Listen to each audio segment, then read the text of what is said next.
Palabra Comprometida Ediciones.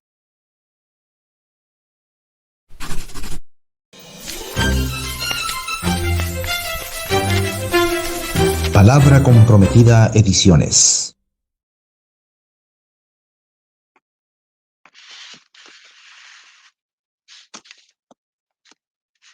Hola, hola amigos, amigas, hola a todos los amantes de la poesía, amantes de los libros, con quienes nos encontramos los sábados a esta hora. Hoy tenemos una tarde muy importante, vamos a conversar con el escritor académico de la Universidad de Tarapacá, investigador, lingüista, Juan Carlos Mamani, y hoy día vamos a hablar de literaturas indígenas de Chile, el campo literario aymara y sus iniciaciones.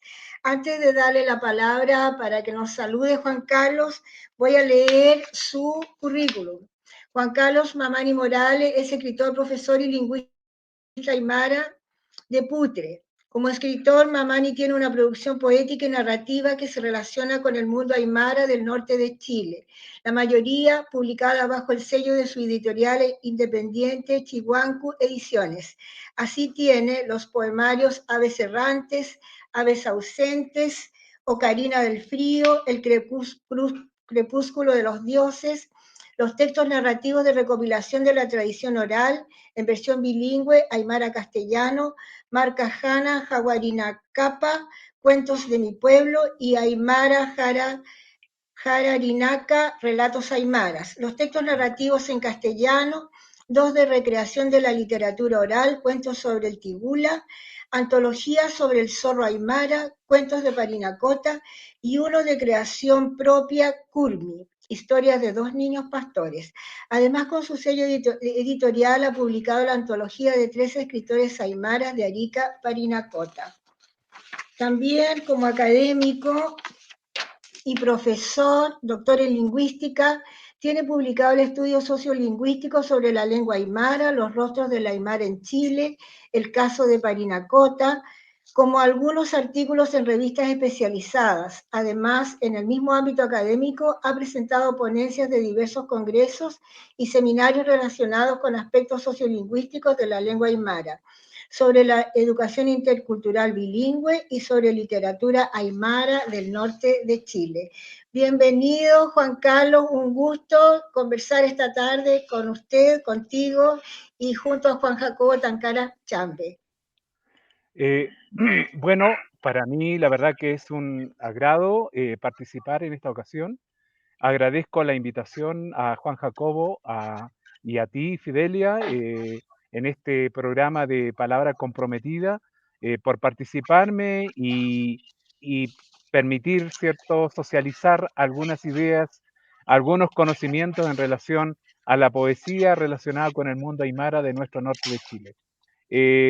Bueno, espero que me escuchen bien, espero que la conexión funcione porque les estoy hablando desde Zapahuira, ¿no? Desde la precordillera, aquí a más o menos 100 kilómetros al interior de Arica. Estoy en el patio de mi casa, por eso que estamos así un poco a la penumbra. Eso, un saludo a todos, un saludo cordial a toda la audiencia. Muchas gracias.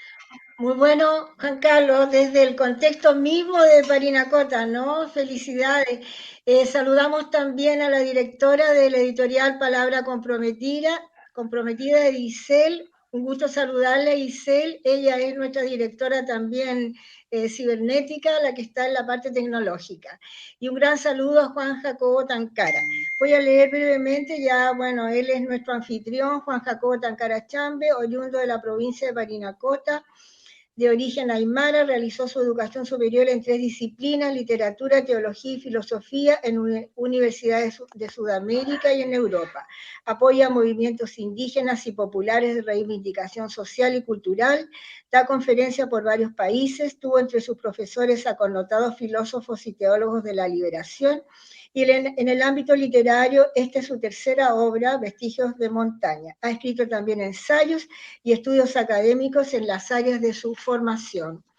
De las obras que hemos leído últimamente, por lo menos en mi liceo, Mientras dure la vida, Murallas de piel y silencio, teología, bueno, esta es una obra teológica, pentecostal popular, la fe en comunidades pentecostales, bosques nublados, el cuerpo y sus luchas por la vida, la palabra comprometida, apuntes para una hermenéutica literaria a partir de algunos elementos de la teología y filosofía de la liberación, teología pentecostal propuesta desde comunidades pentecostales, sujeto, modernidad y liberación. Esas son las obras de nuestro anfitrión Juan Jacobo. Un gusto, Juan Jacobo. Suma Haipu, Hilatanaka Kuyakanaka, Hayaya Kumanataki. Bueno, Yuspagarpa, Kuyaka Fidelia y gracias también, ¿no? La presencia de nuestro Gilata, profesor Juan Carlos Mamani, y a Tichiri, Juan Carlos Mamani, y agradecerle su presencia y esta oportunidad para poder hablar sobre lo que significa, ¿no? Es una sola hipótesis que lanzamos, una posible existencia de un campo literario que podemos denominar Aymara, ¿no? Cuyos fundadores, desde mi punto de vista, son el Gilata y el lamentablemente fallecido el 2020 Pedro Pablo Humire Loredo y, por supuesto, Juan Carlos Mamani. Bueno, muchas gracias. Juan Carlos. Bueno, vamos a conversar entonces de los libros. Juan Carlos, tengo acá El crepúsculo de los dioses, que es esta obra poética. Tenemos también Aves errantes, Aves ausentes y Ocarina del Frío. Ocarina del Frío, no sé por dónde vamos a comenzar, pero realmente quiero decirte, bueno, me impactó toda tu poesía, también leí la recopilación de los relatos, y me gustó mucho este prólogo que le hace un amigo tuyo, o esta presentación, Kalú Taitizavi, de México, y plantea esta cosa del crepúsculo, es decir, cuando los dioses parece que se entran y se olvidan un poco de Parinacota, ¿no? Dice, desde hace un par de siglos se ha retomado la crítica más contundente con relación a la existencia de dioses. No hay mayores elementos para probar esta existencia que recurrir al dogma, la fuerza del miedo y la constante angustia del ser humano. La imposición de la evangelización por las órdenes mendicantes se realizó de una manera sumamente violenta contra las naciones originarias de Latinoamérica, destruyendo sus formas de vida. Hasta la fecha esta tragedia persiste. Ahora el poeta intenta ser un mendicante para mostrar la fuerza de la palabra y lograr la subversión. Eso es esa idea final, la fuerza de la palabra y lograr la subversión, es lo que resume lo que es el crepúsculo de los dioses, ¿no? ¿Qué podrías decirnos con respecto a esa expresión? La fuerza de la palabra, la poesía es la fuerza de la palabra, Juan Carlos, es la subversión. Bueno, cuando hablamos de poesía, en términos generales, hacer poesía en alguna medida es subversión, ¿no? O sea, en alguna medida es subversión.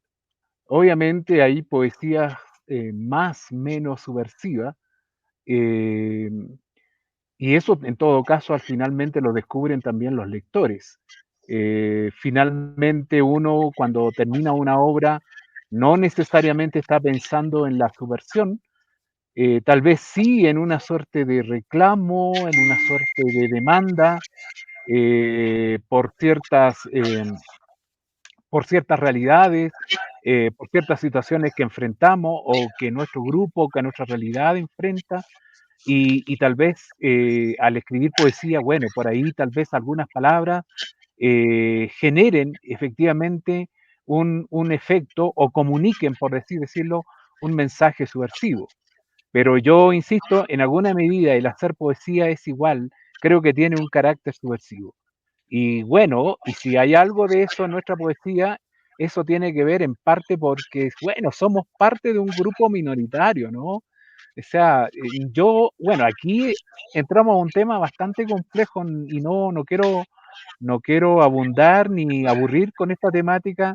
Como todos saben, ¿cierto? El grupo Aymara el grupo étnico aymara en Chile es un grupo muy, muy minoritario, ¿no? Y no se olviden, solamente basta recordar con que los aymaras fueron integrados imperiosamente, o si ustedes quieren, por la fuerza, por las armas, después de la Guerra del Pacífico, cuando este espacio que se llama Arica Parinacota y el espacio de Tarapacá fueron eh, anexados al territorio chileno.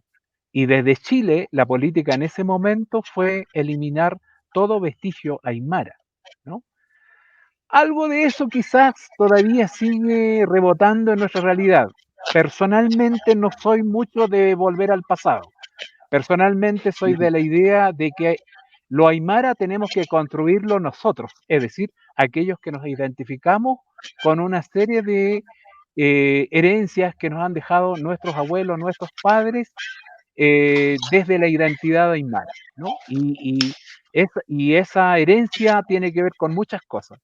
Entonces, por eso le digo, yo personalmente prefiero hablar, si hay algo de subversión, es un poco esta subversión, un poco frente a cierta realidad homogeneizante, frente a esta realidad de que muchas veces los aymaras no son muy críticos frente a lo que recibe o frente a la relación que se tiene con la sociedad mayor, con el Estado, con las instituciones, etcétera, ¿no? Yo quizás va por ahí mi énfasis, es esa necesidad de tener una mirada mucho más crítica y de tener más bien la iniciativa, nosotros los aymaras actuales, de construir, ¿no? O de seguir construyendo, mejor dicho, aquello que llamamos identidad aymara, y no tanto regresar a este pasado que recién dije que sí, efectivamente ocurrió. No digo que no olvidemos, no, es parte un poco de la historia, es importante detallarla, recordarla, transmitirla, etcétera, pero no quedarse como con esa mirada, como que siempre el victimizarnos. Y bueno, no quiero decir más, quizás ya dije mucho con estas Sí, palabras, claro, sí, sí, pero sí, mi pero mirada del tema de Juan la Carlos, subversión va por ahí, el cómo nosotros empezamos a reaccionar nosotros mismos con lo nuestro. Es decir, yo no quiero que alguien venga y me diga cómo debe ser el aymara, qué tiene que ser el aymara, cómo es el mundo aymara, porque esto es lo que se ha hecho generalmente. Han sido estudiosos de afuera los que han descrito, han hablado de los aymara. Y más bien somos nosotros, los aymaras, los que tenemos que hablar, los que tenemos que tener la iniciativa, no solamente en la cosa literaria, sino en muchas cosas. Bueno, perdón, ya sí, me sí, extendí. no, claro, está Fidelia, totalmente de acuerdo, sí, Fidelia, bueno, coincidimos también porque, perdón, Juan Carlos, Juan Cacó, entre Juan y Juan me enredo. Tú siempre me dices que es política también, que es una actitud política en el buen sentido, ¿no? Una propuesta de cambio, una propuesta con la poesía, con la fuerza de cambio, la posibilidad de cambio que tiene la palabra o de hacernos reflexionar. Yo encuentro que tiene mucha, mucha fuerza, mucha fuerza. Yo encuentro que este poemario es realmente un grito. Y sobre todo ese poema de Cumbre en Cumbre, donde reclama... Fidelia, disculpa, sí, Fidelia, ya, perdón. antes que avancemos, es que hay un elemento que yo no quisiera dejar pasar, ¿no? Porque Juan Carlos tiene un aporte muy interesante, porque él ha dado a conocer, hablando de subversión, en un sentido, digamos, de dar vuelta a una situación, ¿no? Volcar completamente una situación, de volver, ¿no? Es como la reevolución, ¿no? Volver, dar vuelta a un plato completamente, ¿no? En ese sentido, yo pienso que Pedro Pablo Umírez Loredo es un poeta, un cantautor aymara, y Juan Carlos Mamani lo ha rescatado, ha publicado una antología de Pedro Pablo Umírez, y también, bueno, y es interesante también poder escuchar a Juan Carlos, ¿no? Sobre este poeta, sobre este cantautor, profesor, narrador, rescatador de la tradición aymara, ¿no? Que lamentablemente, vuelvo a repetir, falleció el año 2020. Entonces, ¿qué te parece si también luego volvemos otra vez a la poesía de Juan Carlos, pero para no, digamos, dejar pasar, ¿no? Que hoy queríamos hablar también de Pedro Pablo Umírez Loredo, ¿no? Nacido en 1935. y como vuelvo a repetir, muerto lamentablemente, ¿no? Ya hace 2 años. Juan Carlos, ¿qué nos puedes decir de, bueno, de Pedro Pablo Humírez Loredo, ¿no? Bueno, tú has publicado una antología y también él tiene un libro que se llama Relatos Tradicionales Aymaras y Poemas, ¿no? Publicado por alguna instancia del Estado, me parece, donde rescata, ¿no? Mayormente la visión y sus relatos, su poesía. Bueno, y luego, por supuesto, sí, adelante.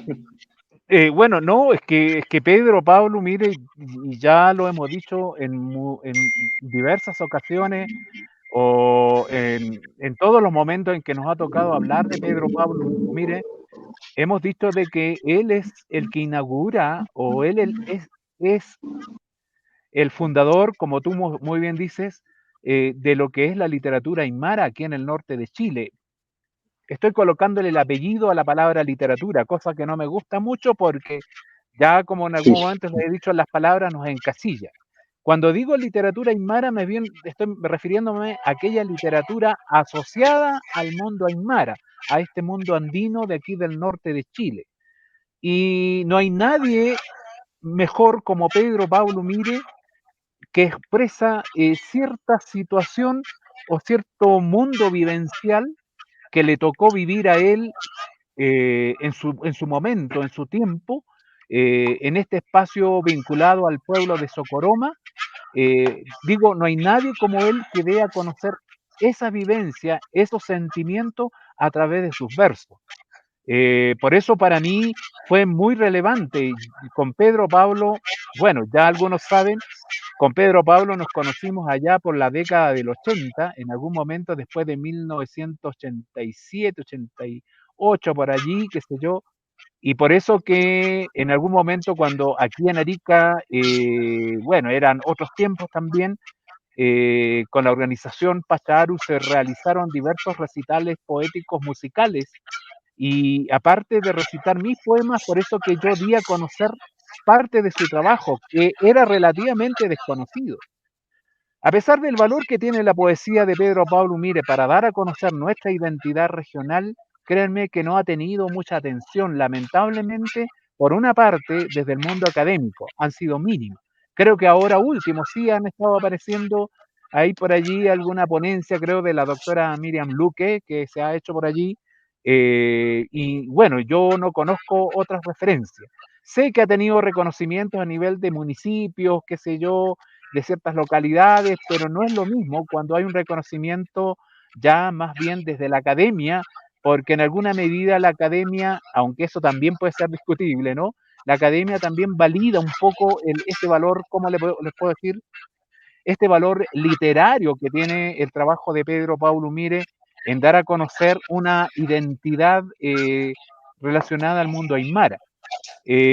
Yo tengo muy gratos recuerdos del poema, por ejemplo, Taruja, que me parece un poema muy paradigmático, Taruja, ¿no? Y que lo expuse en diversos recitales, estos recitales poéticos musicales de aquellos años, tanto aquí en Arica como en Iquique. ¿Cómo se llama? El poema Parinacota, ¿no? También, que es un clásico en el fondo. Y ahora último, el otro poema interesante, digno de analizarse, digno de hacer un estudio literario, es el poema Uma, ¿no? Que fue publicado y que ganó un concurso de poesía, me parece, y fue publicado en el Mercurio incluso, en su momento. Bueno, eso es lo que podría decir, no sé qué es lo que más podría agregar, pero yo quisiera leer una. Gracias, ¿no? Está excelente, ¿no? Eso justamente queríamos escuchar, porque, bueno, después vamos a dar lugar a Fidel para que lea tu poesía, pero antes solamente como, bueno, Pedro Pablo Mire ya nos dejó, ¿no? Y claro, yo tengo mi hipótesis, ¿no? Yo pienso que sí existe un campo literario que yo lo llamo el campo literario de este tipo, un subcampo le podríamos llamar, ¿no? Dentro de otro campo mayor, que podría ser la literatura regional o alguna literatura nacional, ¿no? Existe personas que públicamente, ¿no? Se han identificado como aymaras y han intentado hacer. Es cierto que la literatura con apellido es complicado, pero sin embargo existe, ¿no? Literatura con ciertas características así como se habla de la literatura chilena, quizás no se debería hablar, ¿no? Pero se habla, para más o menos ubicarnos, ¿no? Ubicar a los escritores y poder ubicar también un proyecto que hay, ¿no? Un proyecto estético, ciertamente, pero también un proyecto político, ¿no? Que se tiene que ver con la reivindicación del pueblo. Entonces yo considero a Pedro Pablo Mire y a Juan Carlos Mamani, que nos acompañan esta noche, como los iniciadores, ¿no? De este campo, le llamaremos así, ¿no? Donde se interactúa y por supuesto la principal preocupación, yo entiendo, ¿no? De Juan Carlos es la lengua, ¿no? Como lingüista es la lengua, ¿no? Fundamentalmente. Bueno, eso es lo que yo estoy investigando y quiero leer, ¿no? También, luego, damos lugar a los mayores, como dice el mundo Aymara primero, a Pedro Pablo Mire, y luego dejo a Fidel con tu poema, pero quiero leer un poema de Pedro Pablo Mire que se llama Hablar Aymara. Dice, ¿no? Bueno, es un poema que aparece en el libro, me parece, Relatos Tradicionales, Aymaras y Poemas, y también está en edición bilingüe este libro. Dice, hablar Aymara, mucho amor tengo para hablar Aymara, como me enseñaba mi abuelita Guillermina Gómez Vilca, estará en el cielo Aymara ahora, como mi mamá, Jesús Loredo Gómez. Dulce Aymara me enseñaba, sus labios recordando los veo acá, esas palabras arriba, abajo de mi abuelita. Trueno fue la palabra que me enseñó, mariposa fue la palabra que mi padre me enseñó. Nosotros, sin que nos vieran, silencio, ocultando palabras, gobernadores y carabineros que no nos escucharán hablar aymara. Bueno, él también está en una edición bilingüe que en este libro que señalaba, ¿no? Entonces, eso es lo importante del idioma, ¿no? Claro, yo tengo una percepción quizás un poquito más política, pero la preocupación me parece de Pedro Pablo Miri y de mismo Juan Carlos, él me dirá o no, sí o no, es una preocupación más de la lengua, ¿no? La literatura como una institución donde también se puede reivindicar, ¿no? No solamente la literatura, pero en este caso en la literatura, la reivindicación y la preservación, se dirá, o de la lengua aymara. Eso quería comentar, yo no sé si Juan Carlos quiere reaccionar o... Pero cuando tú dices, ¿estás hablando de la percepción del trabajo de Pedro o el mío? Ahora, en lo último que expresaste. No, como estoy viendo esto a Pedro Pablo Mire y a Juan Carlos, entonces trato de ver un interés común que tienen ambos, ¿no? Que tienes tú y que tuvo Pedro Pablo. Entonces, lo principal, antes que, digamos, la política o la identidad y todo eso, tiene que ver por el idioma, por la lengua, ¿no? La lengua es porque después podemos hablar, ¿no? Hemos tenido aquí otro programa donde hemos invitado a otros escritores que se consideran aymara, se autoidentifican aymara, pero ya no escriben en aymara, ni yo mismo yo me considero aymara, tampoco escribo ya en aymara, ¿no? Algunas frases, algunos diálogos, pero ya no escribimos de manera bilingüe. Entonces, nuestra reivindicación va por otros lados, ¿no? Pero la reivindicación de Pedro Pablo y tuya va por el lado de la lengua, fundamentalmente, ¿no? Y eso ya es decir mucho, porque la lengua es casi lo es todo, ¿no? Para poder hablar de la entidad de un pueblo. Eso quería decir solamente. Muchas gracias. Bueno, al respecto yo te puedo decir, incluso de Pedro, no sé qué tanto sea la lengua. Es cierto que Pedro finalmente estaba muy preocupado por el tema lingüístico. Eso sí, creo que ahí podríamos coincidir. Pero más que es que yo, por el trabajo que le conozco, en ese famoso librito que digo que siempre se lo editaron de manera muy artesanal, algo de Parinacotán Piñalulina Arunti, algo así se llama. Efectivamente está escrito en lengua aymara, ¿no? Y significa el Peñalolén saluda al Parinacota, ¿no? Porque lo escribió en Santiago. Así se llamaba ese librito, un librito artesanal que lamentablemente por ahí lo tenía guardado, no sé, creo que lo tengo guardado todavía, y muy gastado.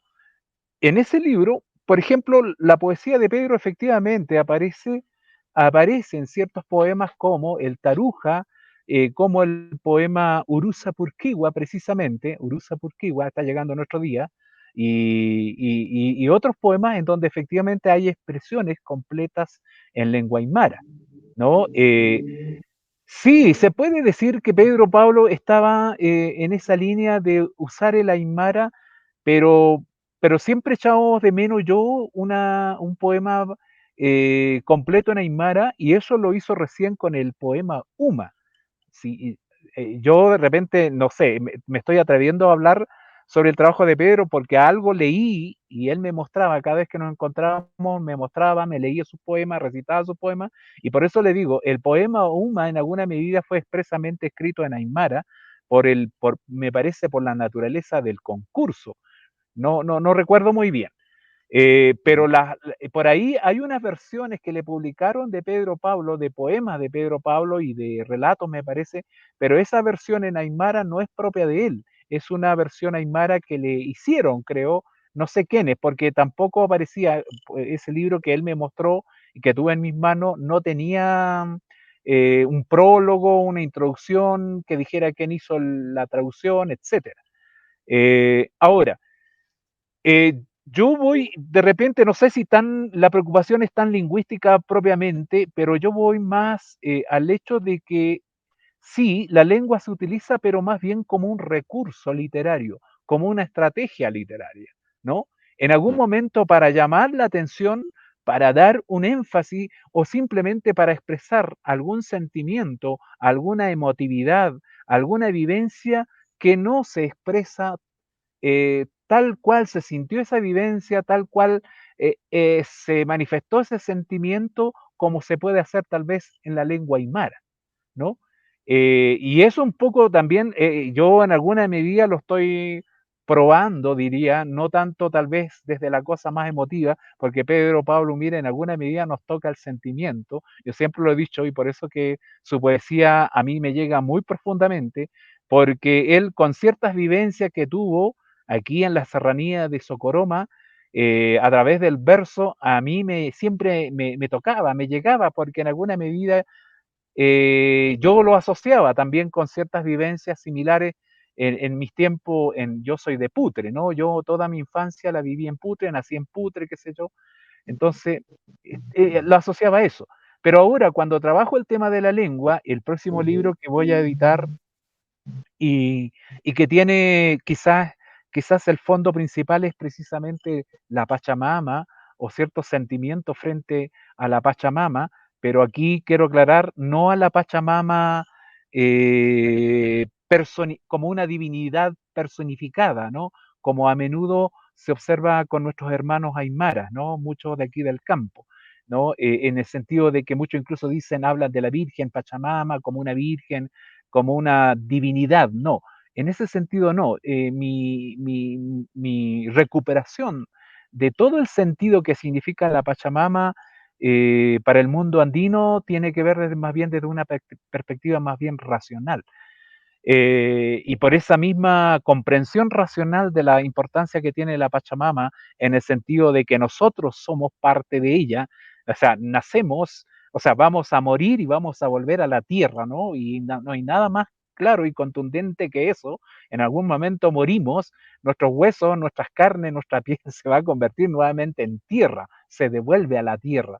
No hay nada más claro que eso, que somos parte de la tierra, ¿no? No hay nada más claro que dependemos de las plantas, de los animales, del agua, del sol, de la naturaleza, no hay nada más evidente. Entonces, mi perspectiva, como le digo, racional va en torno a eso. Y el sentido de la Pachamama que yo recupero el mundo aymara es un poco eso.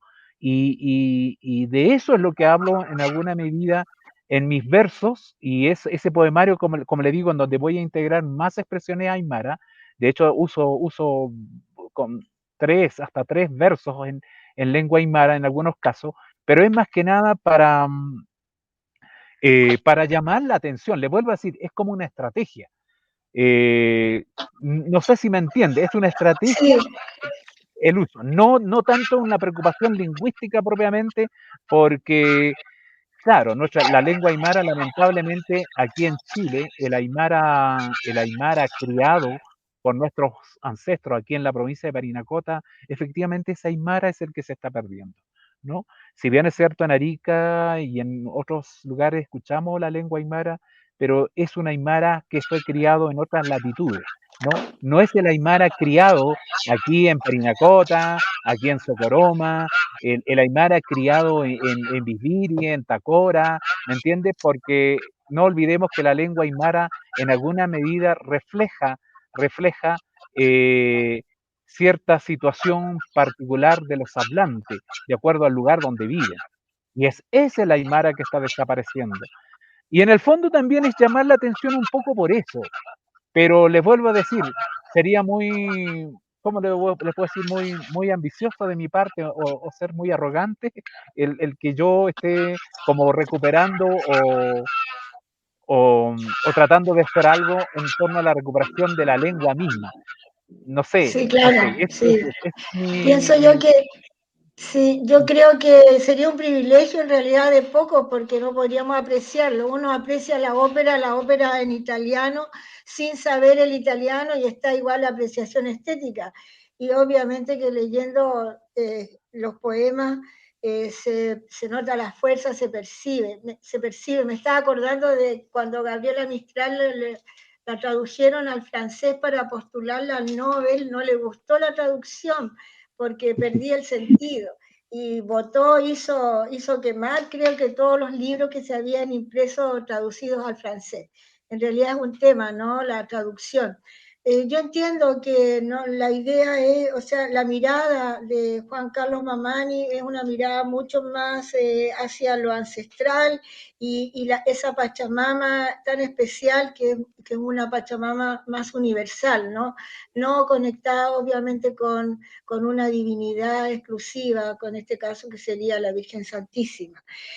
Yo más o menos para ordenarnos la idea, yo, bueno, leí Uma, leí también el del venado, algunos no alcancé a leer todo lo de Pedro Mire, pero me parece indudablemente que es muy valioso, sobre todo en la época que comenzó con sus poemas, una época difícil, los años 70 más o menos, ¿no? Los años 80, yo me imagino en Santiago, en la Universidad de Chile, cuando estudiaba lingüística, lo difícil que habrá sido todo, ingresar a ese mundo académico en Santiago. Lo encuentro valiosísimo, el poema Humo es maravilloso, de hecho tiene premios importantes, pero me parece a mí que yo veo, no alcancé a leer tampoco toda la producción de Juan Carlos, pero sí leí los poemas y hay una línea que es el rescate de la literatura oral para plasmar, para reafirmar o para enseñar la visión, la cosmogonía, el sistema de pensamiento de los Aymara. Y hay otra línea que es la línea de la subversión, la línea de llegar con ese pensamiento tan ancestral, tan profundo, que es lo que yo observo en, en Aves Errantes, por ejemplo, y también, por supuesto, esto para mí es un reclamo. Aquí, donde habla, por ejemplo, de cómo dice de cumbre en cumbre, el aliento de los condenados, el lirio que florece en esta pampa, pachamamistas del viento salca, pachamamistas arrimados, cibercaretas, liendres incansables, anaconas de la luna troglodita, de cumbre en cumbre en esta plaza, la Pachamama está en oferta, y tras el esplendor de esas vitrinas, los renegados danzan exultantes. O sea, hay una gran tristeza por la invasión, y es lo que observo. Y en Aves Errantes, que es un mucho más apasionado, pienso que la Pachamama es la orquídea, porque yo creo que dije voy a contar todos los versos que tienen orquídeas. Y yo creo que en todos los versos está la orquídea. ¿Y qué es la orquídea? No sé, el santo grial, es el nido. ¿Qué es la orquídea? qué interesante. Interesante su mirada. Bueno, la palabra orquídea es otro término, como le digo, es otro ladrillo para manifestar un poco la belleza, más que nada, la belleza, cierta belleza cálida, esa belleza que nos sublima, que nos alienta, no sé, esa belleza que nos agranda ¿me entiende? Y no encontré otra palabra más. Sé que en el Aymara existen términos como el de la flor, que es muy conocida, pancara o pancarita, ya que, claro, pancarita está españolizado, podría ser La flor, pancaraya, la flor del Inca, cantatuta, pancaraya, la cantuta, sí, la la cantuta, cantuta.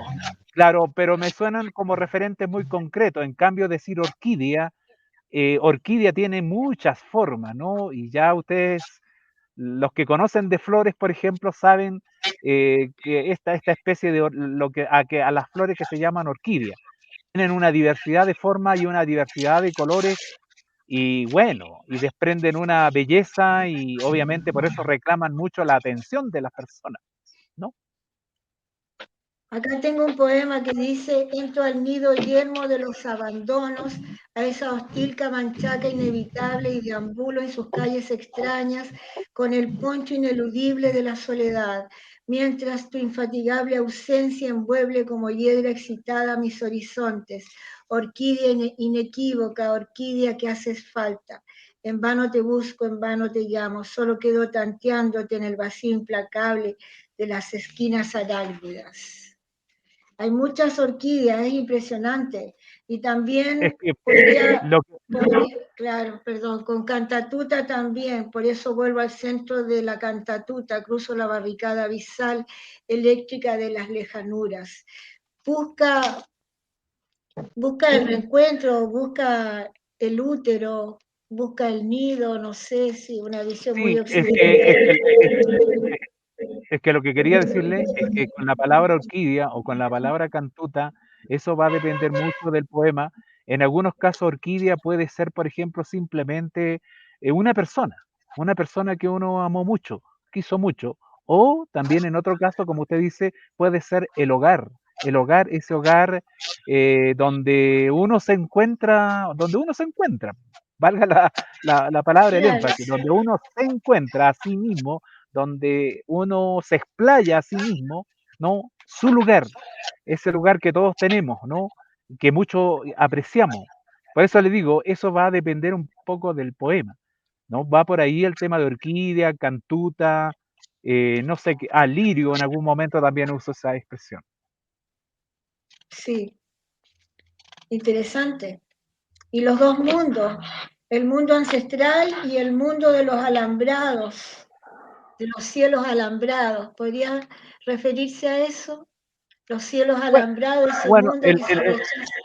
del mundo del cielo alambrado, de los caminos o de las rutas asfálticas, en el fondo es el mundo modernista o modernizante que todos vivimos. Sí, en el fondo, por eso le digo, lo que yo quiero igual expresar es que a pesar de que los amigos, los que me leen, tal vez por este uso de la lengua aymara, por el uso de ciertos elementos de la cultura, del patrimonio, quiero decir, material e inmaterial del mundo aymara local, ¿no? Me estoy refiriendo a una serie de términos referidos a los lugares, a las plantas, a las cosas que uso en mi poesía, como lo hace también Pedro Pablo Mire, de repente esos términos hacen que las personas nos encasillen como mucho en el tema como aymara, ¿no? El aymara.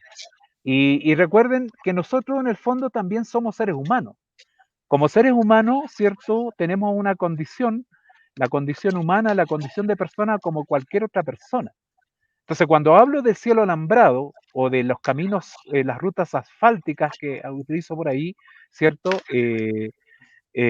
O las multitudes, no sé cómo digo, la multitud cibernética, me estoy refiriendo precisamente a ese mundo modernizante, a ese mundo un tanto mecanizado que vivimos en la ciudad, ¿cierto? Olvidándonos un poco de nuestra naturaleza, esta condición de ser vivo y como ser vivo, parte de otros seres vivos, parte de una realidad viva que tiene que ver con la tierra, ¿no? Con el ambiente, ¿no? Es cosa de ver nomás en todas nuestras ciudades como muchas veces la gente no respeta el medio ambiente, no respeta las plantas, no respeta los animales, no se respetan a sí mismos, etcétera. Entonces, por eso le digo, con el cielo alambrado y todo eso, no solamente quiero referirme al mundo modernizante así como opuesto al mundo aymara solamente, sino que estoy tratando de aludir a todo eso, le vuelvo a decir, que en alguna medida significa la deshumanización del hombre, ¿no? Por sus propias manos, en todo caso, ¿no? Por sus propias manos, ¿no? Sí, Sí, como poeta en Nueva York de García Lorca, cuando reclamaba con la selva de cemento y esas cosas. Sí, sin duda es un tema universal. Es un tema yo Y universal, quisiera, sobre todo que estamos viviendo en estos tiempos, ¿no, Jacobo? yo quisiera rescatar una idea que dice Juan Carlos sobre la literatura. Bueno, yo he leído la obra de Juan Carlos, ¿no? Incluso casi toda su obra.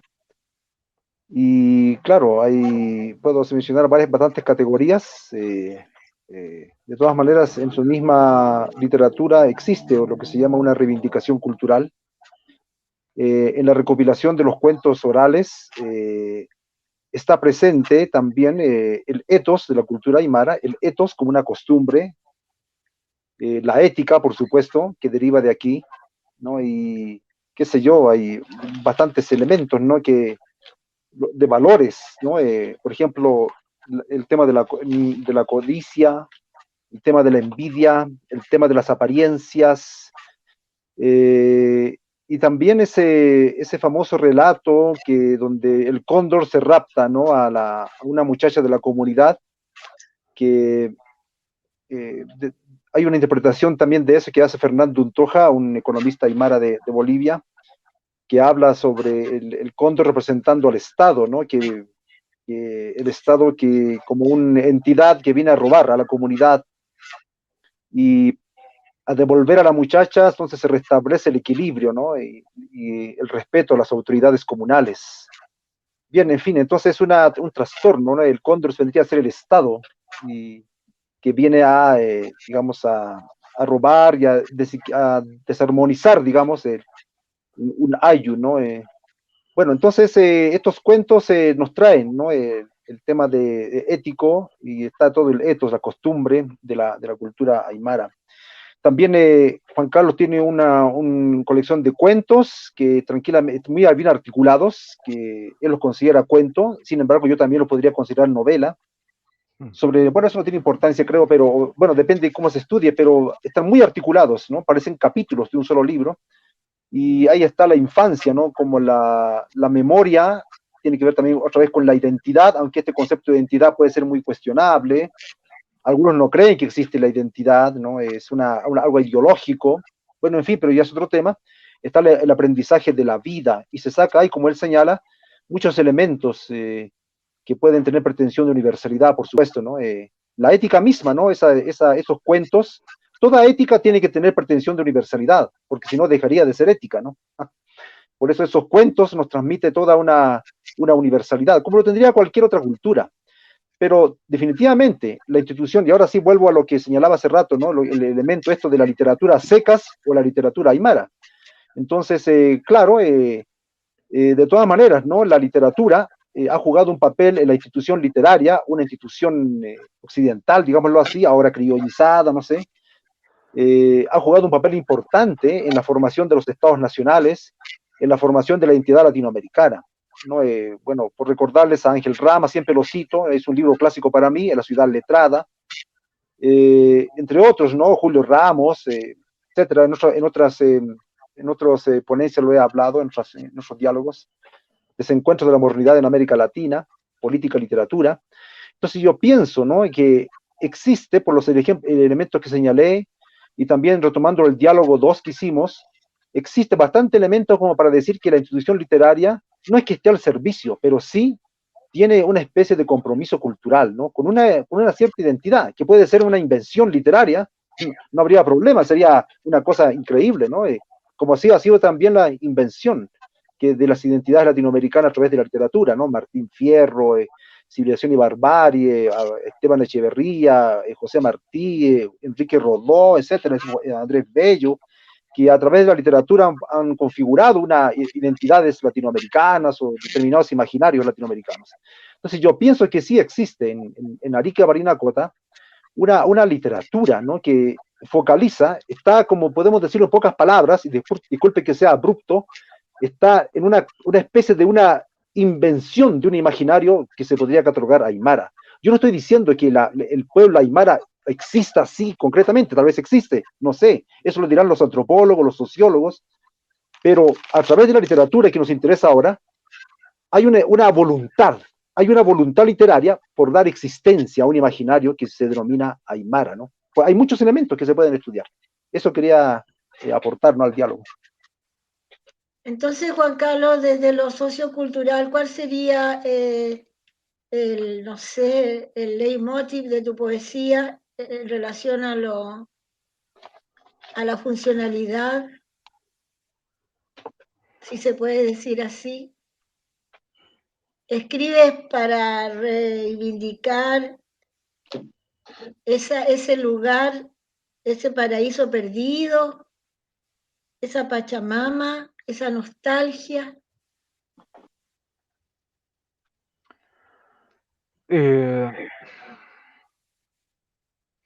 No, yo diría que no sé, no quiero quedarme en la nostalgia, ni tampoco quiero quedarme en la reivindicación puramente. Puede que haya algo de reivindicación, es cierto que también puede haber algo de nostalgia, pero yo creo que estamos apuntando más bien a construir nuestra propia expresión. ¿Me escuchan? Sí, Lo estoy perdiendo imagen acá. escuchamos bien, se escucha Se bien. escucha bien, sí, se escucha bien. Claro, sí, Jacobo. Construir la propia expresión, qué interesante. Lo que yo Sí,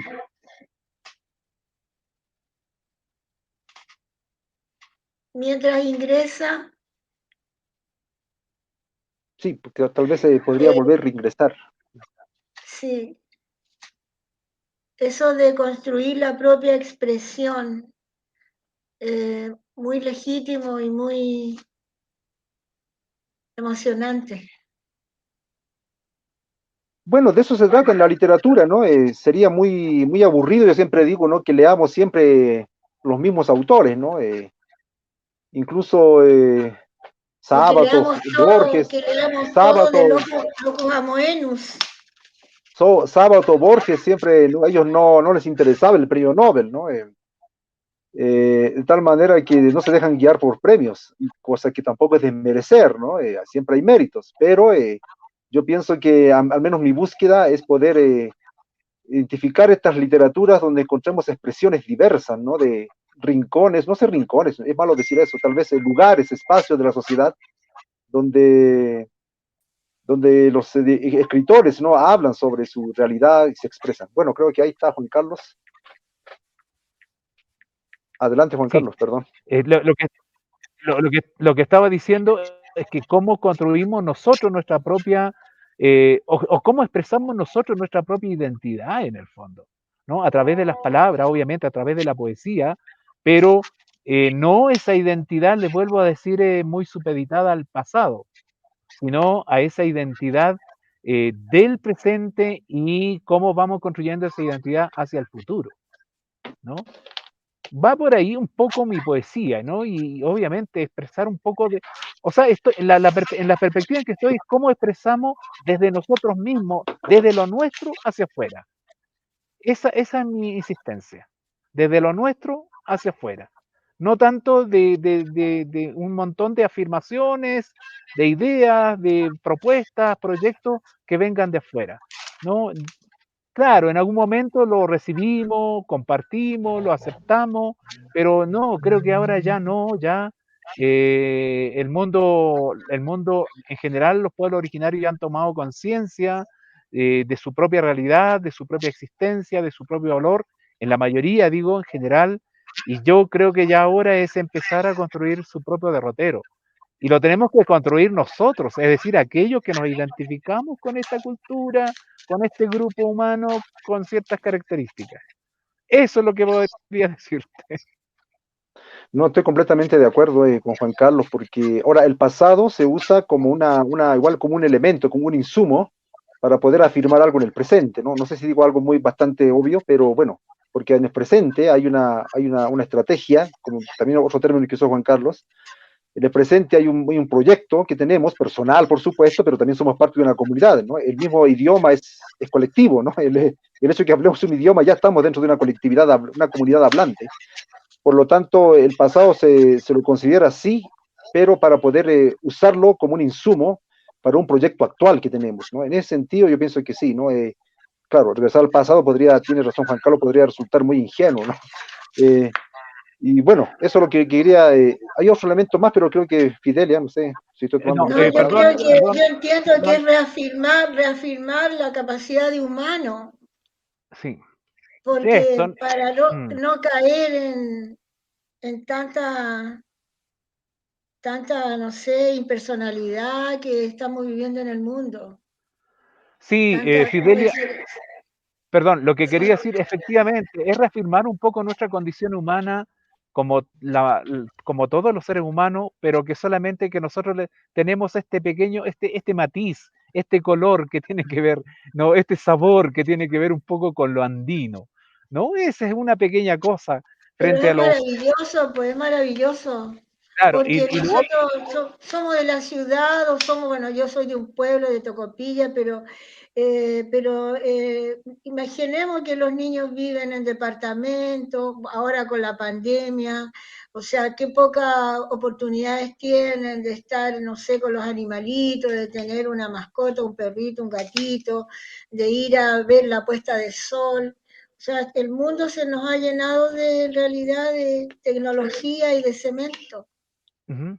No, y lo otro que quería comentar a lo que había dicho Juan Jacobo en relación a la mirada del pasado. Yo a veces percibo que de repente hay una tendencia a quedarse como mucho en el pasado, ¿no? Sobre todo ese pasado de victimización, ese pasado muy doloroso, es cierto, muy cruento, es cierto, pero a quedarse en ese pasado y por eso mismo tal vez el manifestar o el buscar un mundo tal vez un tanto muy esencialista, muy purista, eh, muy tradicionalista quizás, ¿no? Y esa mirada, en esa mirada no estoy, ¿no? Les vuelvo a reiterar, la mirada en la que estoy ahora, asumiendo efectivamente esa historia en todo caso, no la estoy negando, pero tampoco me quiero quedar, les vuelvo a decir, en esa perspectiva. Recuerden que estamos viviendo ahora un presente, y en este presente estamos viviendo este mundo globalizado, en este presente estamos viviendo esta sociedad digitalizada, esta sociedad de la información, ¿no? Por lo tanto, tenemos que desenvolvernos en esta realidad, y de acuerdo a esta realidad es en donde tenemos que proyectar aquello que consideramos valioso como lo que tiene que ver con la identidad cultural, ¿no? En esa perspectiva creo que estamos con el trabajo literario que estamos haciendo. Eso es lo que quería agregar. En todo Juan caso, Jacobo, yo creo que, perdón, creo que esa es la tónica, ¿no? En América Latina, al menos, con lo que se llama las epistemologías del sur. Boaventura de Sousa Santos, bueno, es portugués, pero trabaja mucho con América Latina, Grossfogel, no sé, Sí, y sí, profesores que he tenido también, Dussel, etcétera, que sí. hacer filosofía desde América Latina, incluso en la teología, tenemos la teología india, con Eleazar López de México, por poner un ejemplo rápido, ¿no? Para ver cómo hay una sintonía en este aspecto de poder expresarnos, no solamente en el ámbito literario, sino en otros ámbitos también, ¿no? Y claro, tenemos insumos occidentales, europeos, la institución literaria en este caso, la forma de hacer poesía, el idioma, pero eso ya está apropiado para poder expresar nuestras inquietudes, nuestros sueños, nuestros dolores, nuestras nostalgias, nuestros desarraigos, que son dos temas importantes en la poesía de Juan Carlos, el desarraigo, la nostalgia, que son elementos, ¿no?, que atraviesan su poesía. Y también, ¿no?, el hecho de que ya es imposible recuperar algunas cosas, ¿no?, y que es imposible recuperar, eso aparece en su poesía. Y también este desencuentro que hay, ya lo acaba de señalar él, con la modernidad, ¿no?, en un sentido amplio, como un proyecto social, económico, que tampoco da resultados, ¿no?, ni el liberalismo, ni el socialismo, ni el anarquismo todavía no ha sido llevado a la práctica, de tal manera que, y no sé si resulte, pero y todos los ismos, como también lo dice en una poesía, Juan Carlos, ¿no? Cristianismos y todos los ismos, ¿no? Y pachamamismos incluso, ¿no? Y una crítica que él hace al pachamamismo, ¿no? Esto justamente lo que señalaba, ¿no? Volver al pasado y todo aquello. Entonces me parece que es una lucha, no diré lucha, es bregar, ¿no? Por buscar la propia expresión. En este caso usando el castellano, ¿no? El castellano es asumido como una lengua para poder expresar estas emociones, estas reivindicaciones, estos razonamientos que son totalmente válidos, ¿no? En este caso dentro de la cultura aymara. Y para poder construir algo, también se construye algo. Bueno, quizás los literatos, los poetas como Juan Carlos no están proponiendo construir algo, pero sí, la literatura hace un gran aporte, vuelvo a repetir, para un proyecto político. Eso ya es un segundo, pasa a otro nivel, pasa a otro espacio. Sin embargo, hay muchos elementos que los literatos, los poetas hacen que no se dan cuenta muchas veces para qué puede ser, o mejor dicho, no tienen por qué saber, ¿no? Para qué pueden ser usados, pero hay muchos elementos, ¿no? Que puede entregar la literatura a las reivindicaciones políticas. Cuando hay una crisis de narrativa del Estado Nacional, cuando hay una crisis de narrativa de la modernidad, por lo tanto vienen a surgir los discursos los discursos nacionalistas de etnos, de pueblo, los discursos locales, las historias locales, como diría Miñolo, surgen, ¿no? A través de la poesía. No estoy diciendo que el poeta en este caso tenga que sumarse a un movimiento, no.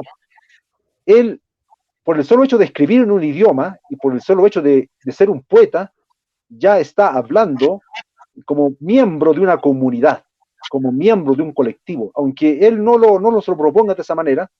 Sin embargo, hay una comunidad, hay un colectivo que quiere lograr expresión, que quiere lograr reivindicación, no sé, expresión, ¿no? Una expresión a través de la literatura, una estética, una propia estética, que bien, tiene que ser a partir de las vivencias, a partir de la realidad, a partir de cómo ve el mundo, a partir de los cuerpos. Va surgiendo ahí una estética, ¿no? Que aparece en la poesía de Juan Carlos y también de Pedro Pablo Mire. Sí, claro, sí. Juan Carlos, y para ir así, colocándonos tal vez con preguntas un poco más íntimas, ¿qué poeta lees tú? Acá hay una cita muy linda de Lipo, he leído algunos, es muy paisajista, pero esa es una pregunta. ¿A quién lees de los poetas? Me parece que a los orientales, no sé. ¿Y Sí, cuál es tu próximo proyecto? Un momento que estuve leyendo a los poetas tradicionales, a los poetas clásicos, a los poetas chinos como Li Po, no recuerdo otros, hay varios, ¿no? Muy conocidos, un clásico. Pero en poesía propiamente, ahora último, un poeta a quien repaso de vez en cuando es Mahfoud Masís. No sé si lo ha escuchado hablar.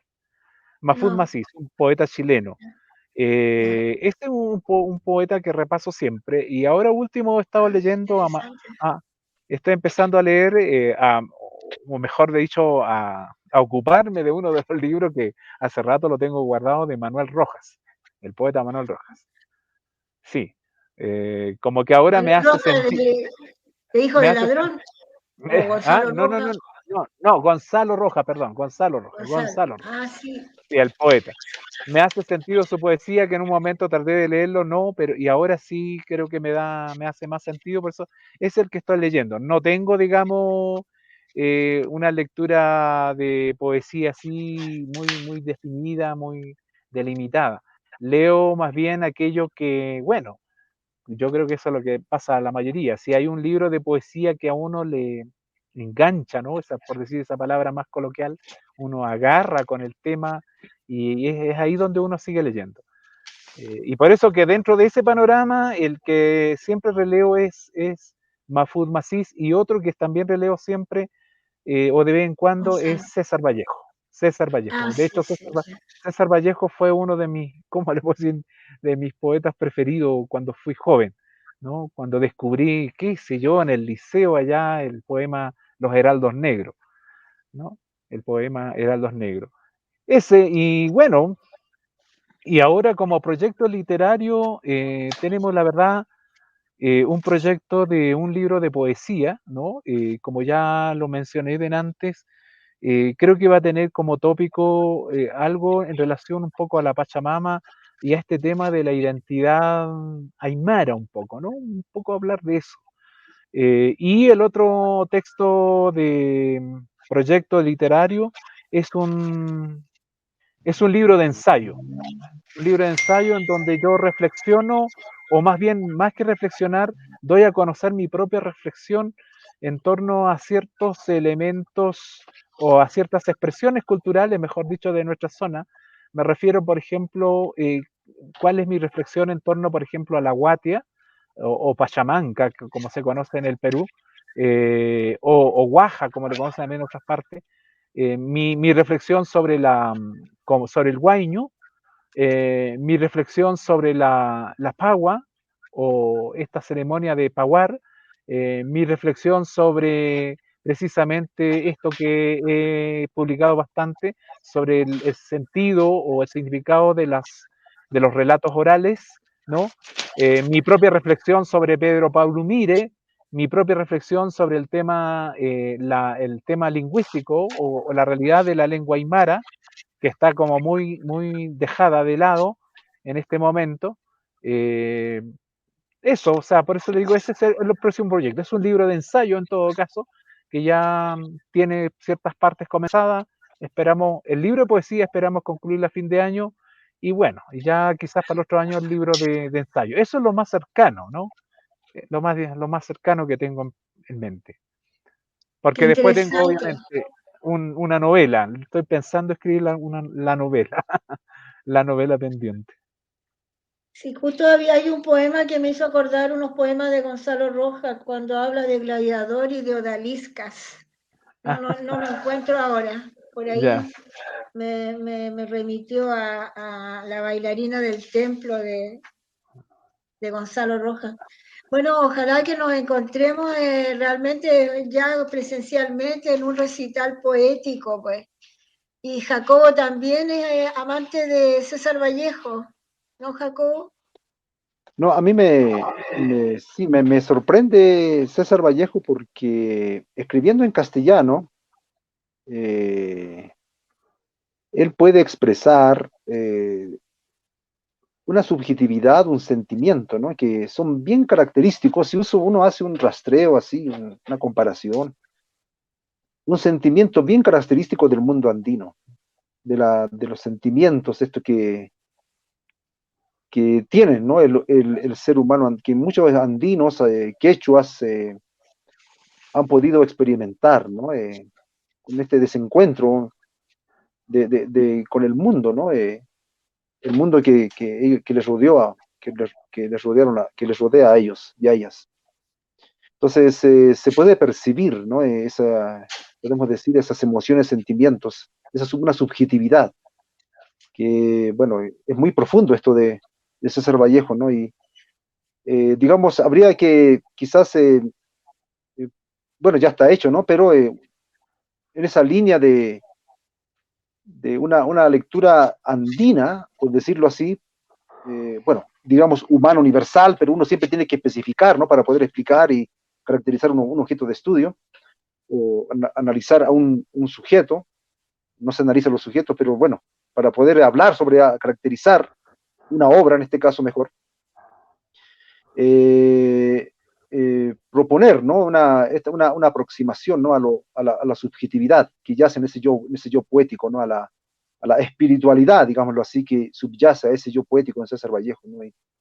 Donde no es necesario, digamos, no es necesariamente obligado a escribir en quechua para expresar un sentimiento que es propio de los quechuas, aunque claro, se espera, ¿no? Yo sé que mucha gente de Chile espera que la literatura aymara sea escrita en aymara, y mismo Juan Carlos pienso que o al menos no sé, o Pedro Pablo Mire, y ahí sí, ¿no? Vendría a ser como un proyecto literario propiamente aymara, ¿no? Ahora, pero bueno, otra vez, la literatura es una institución occidental, ¿no?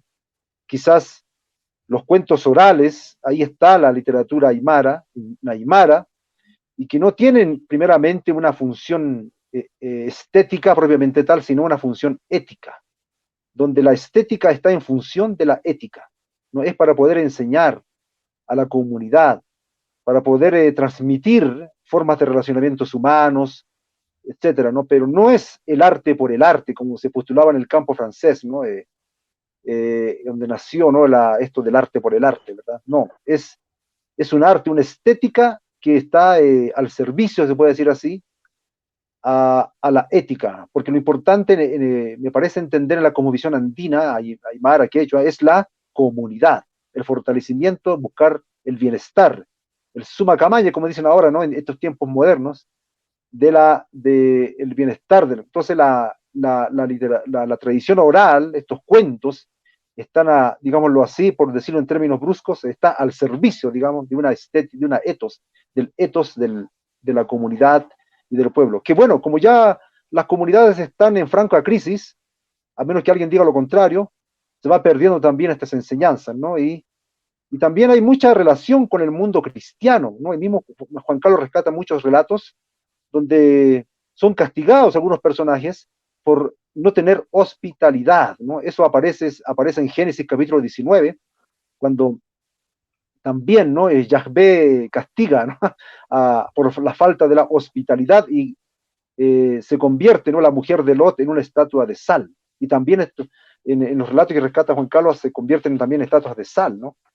Y también la destrucción, como Sodoma y Gomorra, ¿no? Del pueblo, que también es paralelo. Bueno, sabemos que el mundo cristiano católico, para ser más específico, porque el protestantismo es otro registro, tiene otros elementos, no entra ahí, ¿no? El mundo católico sincrético prácticamente hay un sincretismo entre la religión católica popular y el mundo aymara, y esto se refleja también en los cuentos, o aquel viejecito que pide posada y no se lo dan, ¿no? O le niegan o lo desprecian, ¿no? Y también lo trabaja eso Pedro Pablo Umire ya en una especie de cuento, que también no es otro de las enseñanzas éticas que también está presente en el cristianismo. Y ahí está en diálogo, ¿no? Esta pretensión de universalidad. Una ética, vuelvo a repetir, la ética tiene que tener pretensión de universalidad, por si no podría ser postulado como una ética, ¿no?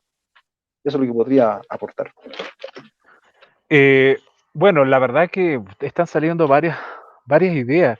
Bueno, yo no quiero dejar de pasar lo siguiente, Juan Jacobo, ese énfasis tuyo de repente en mencionar de repente que la literatura es una expresión occidental. No sé, yo te diría, Una no sé, institución, claro, una institución occidental, pero, en un pero, principio, sí. pero ¿hasta qué punto occidental? Porque nosotros nacimos ya leyendo literatura de otras partes. Nacimos ya, empezamos a soñar, empezamos nuestro imaginario ya con la literatura. Por lo tanto, esa literatura se puede catalogar como algo así totalmente ajeno a nosotros.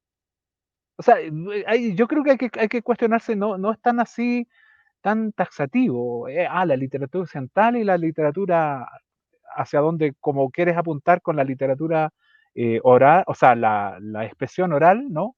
Valga este reclamo que se hace desde la expresión literatura. No olvidemos que la expresión literatura alude a lo escrito eminentemente, y más que hablar de literatura oral, habría que hablar de la tradición oral, pienso yo, de la expresión oral, en narrativa, qué sé yo, en poesía tal vez. eh, Ahora, yo te digo esto porque yo no he conocido, por ejemplo, aparte de las canciones o aparte de otras expresiones musicales que podríamos decir como composiciones líricas, ¿no? Del mundo andino. El yarabí, por ejemplo, ¿no? El mismo Pedro Pablo era uno de los que expresaba esos yarabíes, si no me equivoco, de aquí del sector de Socoroma, que a menudo me he admirado porque cuando uno escucha a Pedro Pablo, mire ese yarabí y cómo ese yarabí nos conecta a otra realidad andina que tiene que ver con alguna parte del Perú, ¿no? Donde todavía creo que en ciertos sectores se mantiene el yarabí como expresión, te vuelvo a decir, como expresión lírica. Pero al punto que quiero ir yo un poco esto de cuestionar tanta separación entre lo que es occidental y lo que no es occidental para nosotros mismos, porque nosotros mismos estamos formándonos dentro digamos, dentro de esta misma literatura llamada occidental, o sea, desde pequeño empezamos a leer, ¿no? Y estamos ya formados con esos imaginarios, con esas percepciones, con esos sueños, con esas ideas. Entonces, yo voy más porque creo que estamos viviendo, y yo creo que la sociedad va un poco para allá. No sé hasta qué punto se podrán recuperar ciertas identidades culturales, o que se puedan mantener ciertas identidades culturales. Creo que la humanidad va hacia una realidad cada vez más homogeneizante, y en donde, bueno, creo que las personas, o algunos son los que estamos ahí bregando por hacer presente de repente que tenemos algunas cositas diferentes, algunos matices diferentes, pero no nos olvidemos que como seres humanos estamos insertos en esta sociedad que está cada vez más interactiva, más permeable entre distintas realidades culturales, entonces estamos permanentemente influyéndonos. Y es ahí por eso que le digo que para mí es como difícil esa etiqueta aymara o esa etiqueta occidental, ¿no? Que de repente sí es bueno para deslindar cosas, asuntos conceptuales, pero en la práctica, en la realidad, no es, no es tan fácil, ¿no? Porque algunas cosas que vestimos, algunas cosas que comemos, si empezamos a analizar de dónde provienen, nos vamos a encontrar que provienen de distintas realidades culturales, ¿no? Entonces yo, no sé, por ahí en mis clases hablaba, por ejemplo, los muchachos, las habas, ¿quién la consume más acá? La consume más el mundo andino, pero las habas, ¿de dónde provienen? Las habas no fueron, digamos, domesticadas acá, fueron domesticadas en otras latitudes, allá por el Asia, ¿no? Es cierto que también desde acá se aportó con la domesticación del maíz, de la papa, ¿no? La quinoa, qué sé yo, pero así como estos alimentos la están ocupando otros, ¿no?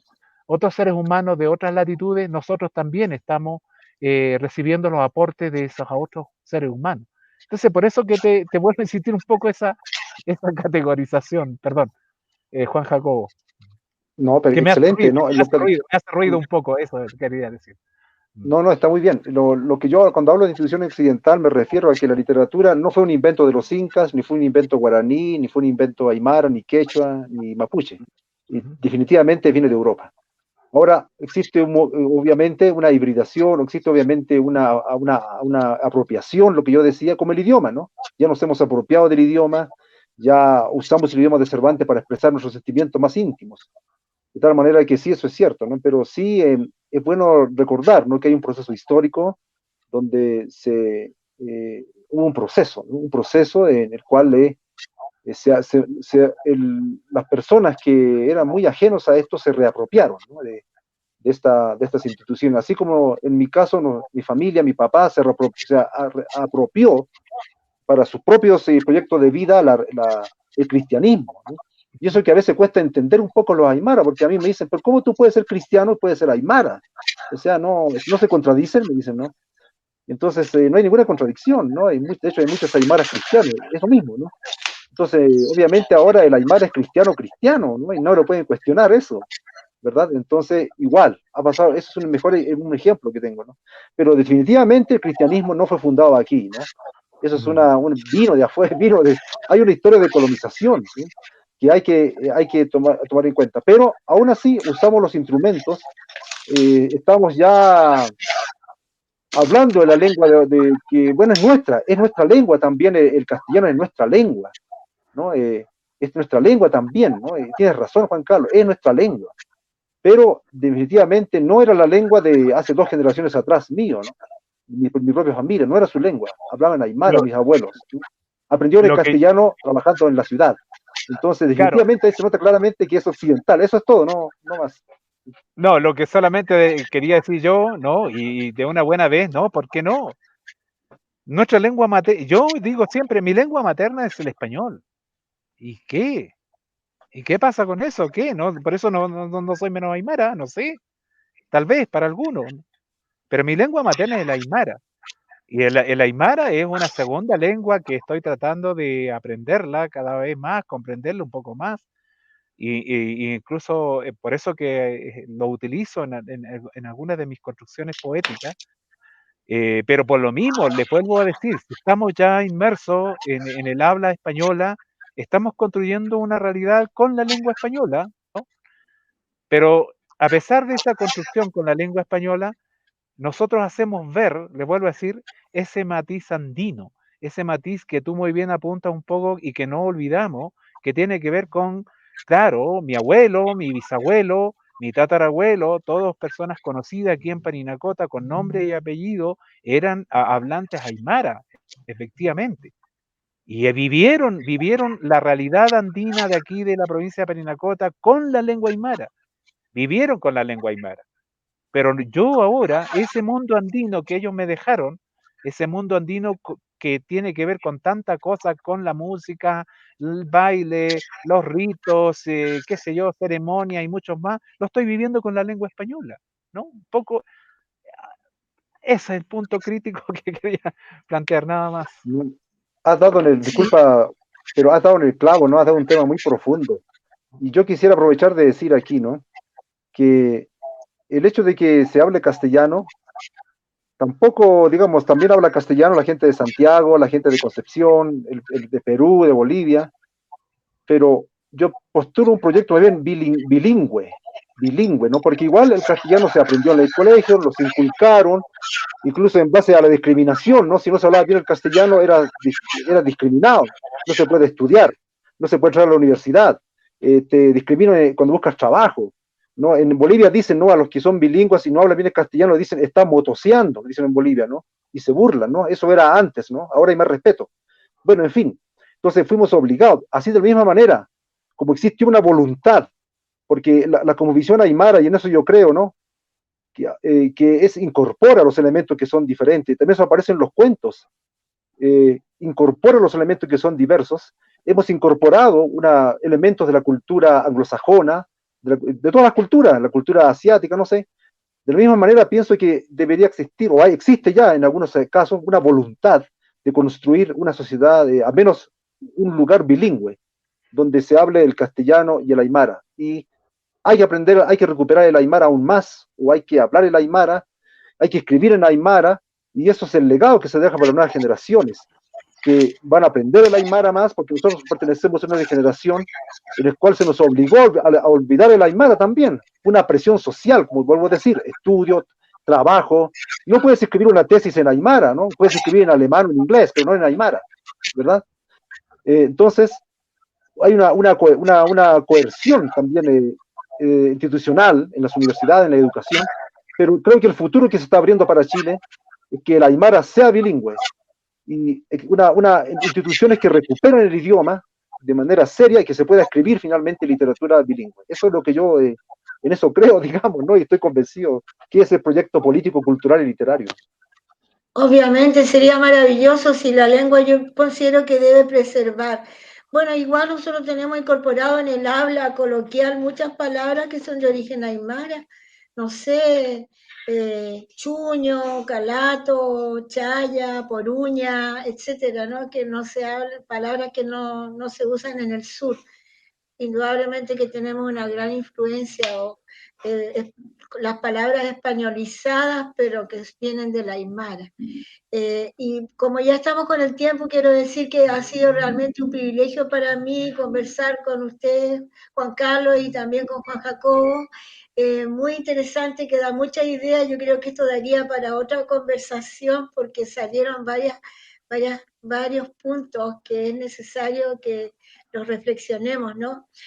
Hay un punto, sí, que tenemos que enseñarle a leer poesía a los niños, que los niños tienen que aprender lo que significa una lectura de un texto poético, donde se requiere realmente mucho más profundización y un lector más activo.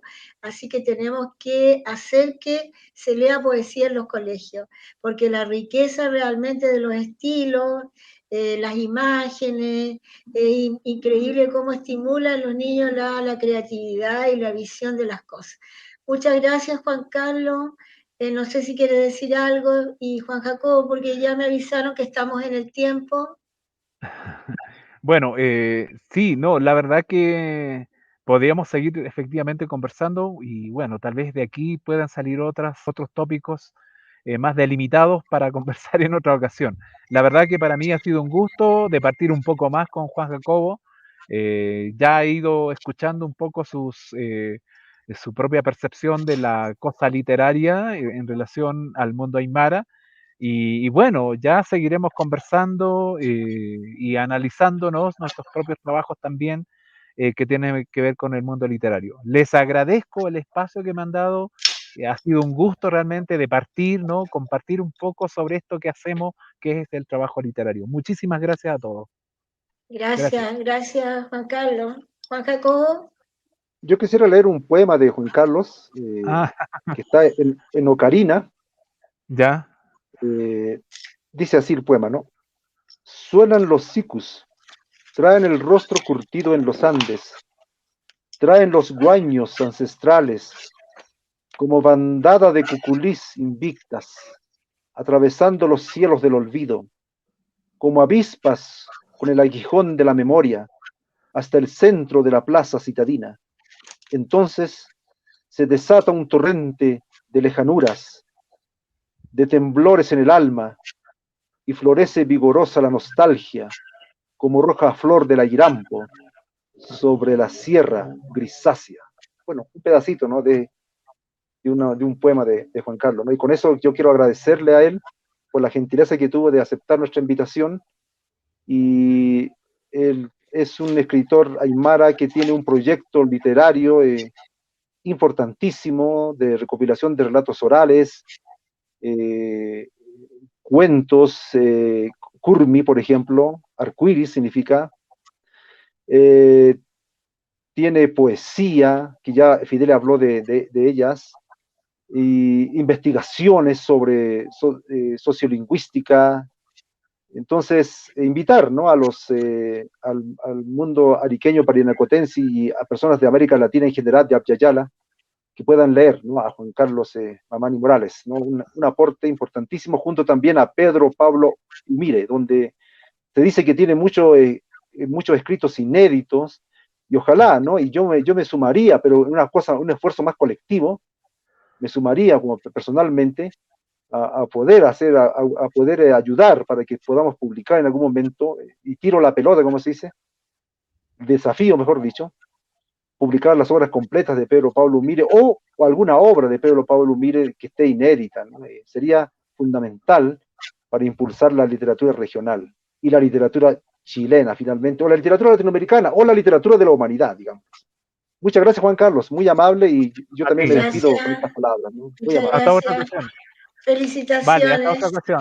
Chao, chao. Chao, chao, chao. Me despido.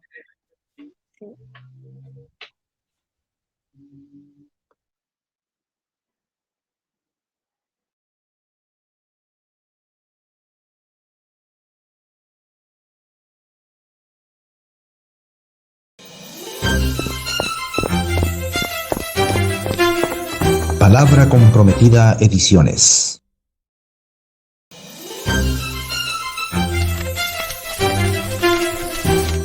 Palabra Comprometida Ediciones.